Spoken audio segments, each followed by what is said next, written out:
cette université se trouvait un petit peu loin de là où j'habite avec ma famille, parce que moi j'habite dans la ville de à Nairobi.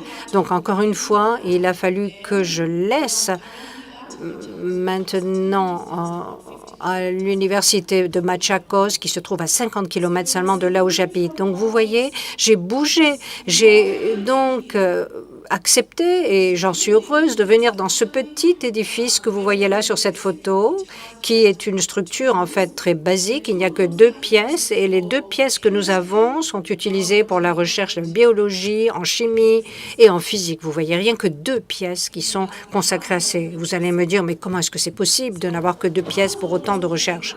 Donc j'étais très découragée à un moment donné, mais peut-être j'ai eu de la chance de participer à une conférence de chimie internationale au Kenya. La conférence est Global Chemistry Workshop, donc c'est la GCCE. C'est un atelier qu'ils ont mis en place pour justement arriver à mettre en place un code éthique qui puisse nous permettre, nous, aux chimistes, de respecter un certain nombre de critères, parce que nous avons évidemment l'utilisation de la chimie à la fois pour le bien et pour je dirais, le mal, quelque part. C'est-à-dire, nous pouvons causer un certain nombre de dommages. Et justement, ils voulaient mettre en place ce code éthique.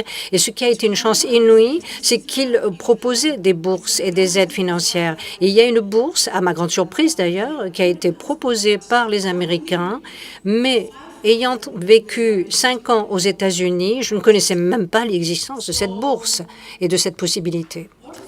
Alors, donc, nous avons mis en place ce projet de Seeding Lab, c'est-à-dire pépinière de laboratoire. Qu'est-ce que ça veut dire? Le but essentiel, c'est de faire disparaître les barrières qui freinent la recherche scientifique et découvrir de nouveaux talents dans le monde en développement. Comment faire?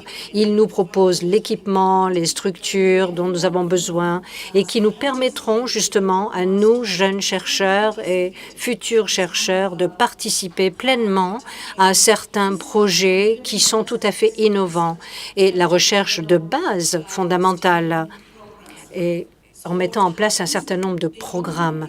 Donc, que se passe-t-il? On reçoit du matériel grâce à des bailleurs, grâce à des donateurs, mais il faut évidemment s'inscrire sur le programme.